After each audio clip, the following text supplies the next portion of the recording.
এখন বাজে বিকেল 5টা আর আমি রেডি হয়ে গিয়েছি এই যে মাল নিয়ে যাওয়ার জন্য। তো তাড়াতাড়ি করে যে মালগুলো করেছিলাম সেই মালগুলো নিয়ে আমি বেরিয়ে পড়লাম, রওনা দিয়ে দিলাম মালগুলো দিয়ে আসতে। এই যে মালগুলো দিয়ে এসেই আমি জামা ছাড়া ছাড়তে পারিনি, এসে আগে চাটা বসাচ্ছি, কারণ চা না খেলে আমার ভালো লাগে না। যেদিন তো বেরোই সেদিন তো খেতে পারি না, যেদিন বাড়িতে গিয়ে সেদিন আমার আগে চা খেতে হবে। তো এই যে তাড়াতাড়ি করে চাটা করলাম, চাটা করে খেয়ে দিয়ে নিয়ে আবার 7টার দিকে এই যে আমার ভুট্টা খাবার ইচ্ছে হয়েছে, ভুট্টা এনে রেখেছিলাম কিন্তু খাওয়ার হচ্ছিল না। তো আজকে ভাবলাম আমি ভুট্টাটা খাবোই, এদের গন্ধরাজ লেবু বার করেছি, ভুট্টাটার সাথে দিয়ে খাবো, গন্ধটা ভালো লাগবে। তো এই যে তাড়াতাড়ি করে ভুট্টা টুট্টা খেয়ে আমি নিচে রেডি হয়ে গেলাম, 8টা বাজে এখন হাঁটতে যাওয়ার জন্য। আজ বিকেল থেকে শরীরটা একদমই ভালো লাগছিল না, তাই ভাবছিলাম কি হাঁটতে যাব না, তাও ভাবলাম একবার যাই, বাইরের একটু হাওয়া খেলে যদি শরীরটা ভালো হয়ে যায়। তো সেই জন্য হাঁটতে চলে গেলাম।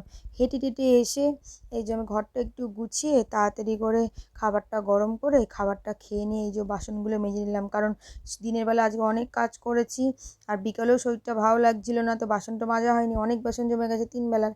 তো এই যে বাসনগুলো মেজে নিলাম, মেজে টেজে নিয়ে এখন আমি ঘরে গিয়ে মাল কাটা রয়েছে, মালগুলো করব, ভিডিওগুলো এডিট করব, করে তারপরে গিয়ে ঘুমাবো।